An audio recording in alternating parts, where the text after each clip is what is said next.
تو چند ہی لمحوں میں ساری ہسٹری میرے سامنے آ گئی۔ یہ کافی مہینے پرانی پہلے کی بات تھی۔ اس وقت میں نے اس کے شوہر کو سرسری طور پر دیکھا تھا، شاید اسی لیے مجھے فوراً طور پر یاد نہیں آیا، لیکن جیسے ہی ساری بات میرے سامنے آئی میرے لیے ایک پل بھی رکنا مشکل ہو گیا۔ میں دوڑ کر اپنے ابا کے کمرے میں پہنچ گئی۔ میں نے ابا کو دعا کے شوہر کے بارے میں سب کچھ بتایا تو وہ بھی دنگ رہ گئے، کہنے لگے بیٹی چلو جلدی چلو، اب ہم یہاں مزید نہیں رک سکتے، ہمیں دعا کے پاس جانا ہوگا۔ ابا کی بات سن کر میں گڑبڑا گئی۔ میں نے حیرت سے ابا سے پوچھا، ابا کیا ہم اس کے سسرال جائیں گے؟ ابا کہنے لگے، ہاں بالکل جائیں گے، وہ میری بہن کی بیٹی، میرا خون ہے، میں اس سے بہت پیار کرتا ہوں۔ مانتا ہوں میرے اپنی بہن کے ساتھ تعلق ٹھیک نہیں ہے، لیکن اس کا مطلب یہ نہیں ہے کہ میں اس بچے کے ساتھ کوئی ظلم ہونے دوں۔ پہلے ہی میری بہن جو کر چکی ہے وہ غلط ہے، لیکن جو تم بتا رہی ہو اس کے بعد میرے لیے خاموش رہنا ممکن ہی نہیں ہے۔ میں اور ابا سیدھا دعا کے گھر پہنچ گئے۔ پہلے تو چوکیدار نے ہمیں اندر نہ جانے دیا، کتنی ہی دیر ہم دروازے پر کھڑے رہے، تقریباً 2 ہی گھنٹے ایسے ہی گزر گئے۔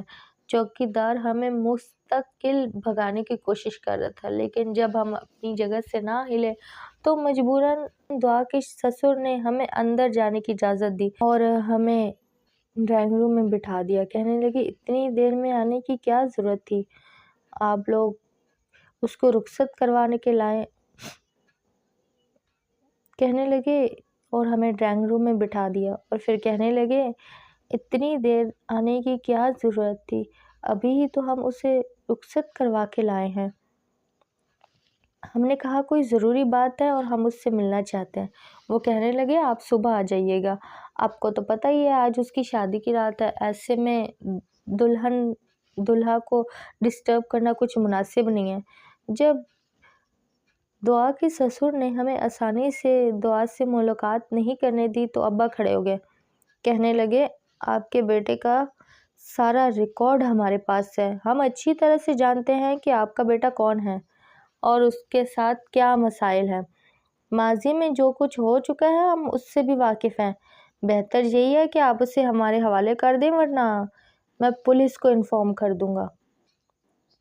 ابا کی بات سن کر دعا کے سسر غصے میں آ گئے، کہنے لگے ابھی تو میں آپ کو بہت تمیز سے برداشت کر رہا تھا، لیکن لگتا ہے آپ کو دھکے دے کر باہر نکالنا پڑے گا۔ میرے اکلوتے بیٹے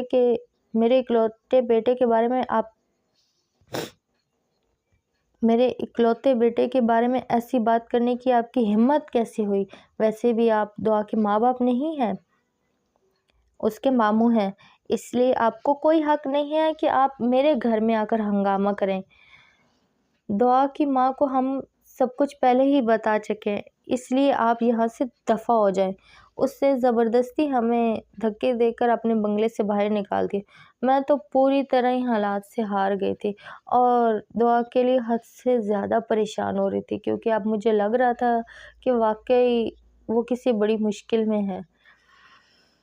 لیکن ابا نے ہار نہ مانی۔ پہلی بار میں نے دیکھا کہ ماں باپ اولاد کے لیے کس حد تک جا سکتے ہیں۔ میرے ابا اپنا آرام، سکون سب کچھ بھول کر سیدھا پھپھو کے گھر چلے گئے۔ پھپھو کو بہت برا بھلا کہنے لگے۔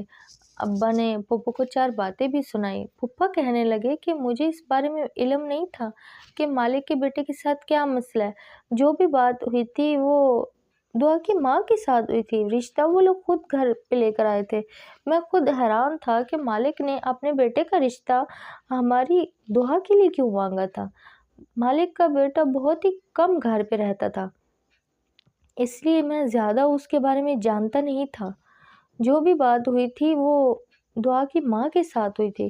پھر پھپھو سر جھکا کر کہنے لگی، ہاں مجھے لڑکی کے مسئلے کے بارے میں پتہ تھا، لیکن یہ کوئی اتنی بڑی بات تو نہیں ہے نا، چھوٹی موٹی سی بات ہے۔ اکثر لڑکے ایسے ہی ہوتے ہیں، جذبات میں آ کر الٹے سیدھے کام کر دیتے ہیں، لیکن اس کا مطلب یہ تو نہیں ہے کہ میں گھر آئے رشتے کو ٹھکرا دیتی۔ اور پھر جاوید کی وجہ سے ہمیں پیسوں کی بھی تو ضرورت تھی نا، اسی لیے میں نے دعا کو رخصت کرنا ہی مناسب سمجھا۔ پھپھو کی بات سن کر ابا غصے میں کہنے لگے، یہ چھوٹی موٹی بات نہیں ہے، اس کی زندگی اور موت کا سوال ہے، ابھی چلو۔ اور ہم اس کو وہاں سے واپس لے کر آئیں گے۔ بیٹیاں بوجھ نہیں ہوتی نا، ہم ایسے کسی کو اٹھا کر اپنے لگتے جگر کو کیسے دے سکتے ہیں؟ اور دعا تو بہت معصوم ہے اور بہت پیاری ہے۔ مجبوراً پھپھو ابا کے ساتھ چل پڑی، اور جب ہم اس دروازے پر پہنچے تو فجر کی اذانیں ہو رہی تھی۔ گارڈز نے ایک بار پھر ہمیں اندر نہ آنے دیا، لیکن اب کی بار ہم نے دھمکی دی کہ ہم پولیس کو فون کریں گے۔ تو دعا کے سسر نے ہمیں اندر بلا لیا، پھر دعا کے ماں باپ کو دیکھ کر کہنے لگا کہ آپ کی بیٹی بالکل ٹھیک ہے، یہ لوگ بلا مطلب ہنگامہ کر رہے ہیں، آپ کی بیٹی کے نصیبوں سے ان کو جلن ہو رہی ہے۔ میں نے کہا اگر ایسی بات ہے تو اسے بلا دیں، ہم ایک بار اس سے ملاقات کر کے چلے جائیں گے۔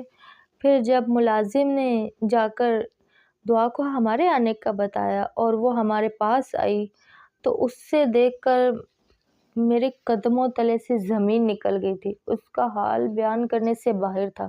چہرے پر زخموں کے نشانات، بال جگہ جگہ سے کٹے ہوئے، ہونٹ پھٹے ہوئے، اور وہ لڑکھڑا کر چل رہی تھی۔ مجھے دیکھتے ہی میرے سینے سے لگ گئی، لیکن ایک لفظ بھی اس کے منہ سے نہ نکلا تھا، نہ آنکھوں میں آنسو تھے۔ ویران آنکھوں سے مجھے دیکھتے ہوئے بس وہ میرے سینے سے لگ گئی تھی اور میں اس کے غم کو محسوس کر رہی تھی۔ پھر میں نے اسے جھنجھوڑا، کہا کہ کیا ہوا ہے؟ اس نے ٹوٹے پھوٹے جملوں میں خود پر بیتی اذیت کے بارے میں بتایا تو مجھے اپنے کانوں پر یقین ہی نہیں تھا۔ اس کا شوہر ایک جنونی آدمی تھا، اس نے اس کے ساتھ بہت زیادتی کی تھی۔ دعا کہنے لگی کہ میں بہت ڈری ہوئی تھی، وہ کمرے میں آیا تو وہ نشے میں تھا، اسی لیے میں اور بھی ڈر کر پیچھے ہوئی تو اس نے مجھے زبردستی پکڑ کر رسیوں سے باندھ دیا اور پھر میرے ساتھ یہ سب کچھ کیا۔ وہ اپنی حالت، اپنے زخم مجھے دکھاتے ہوئے رونے لگی۔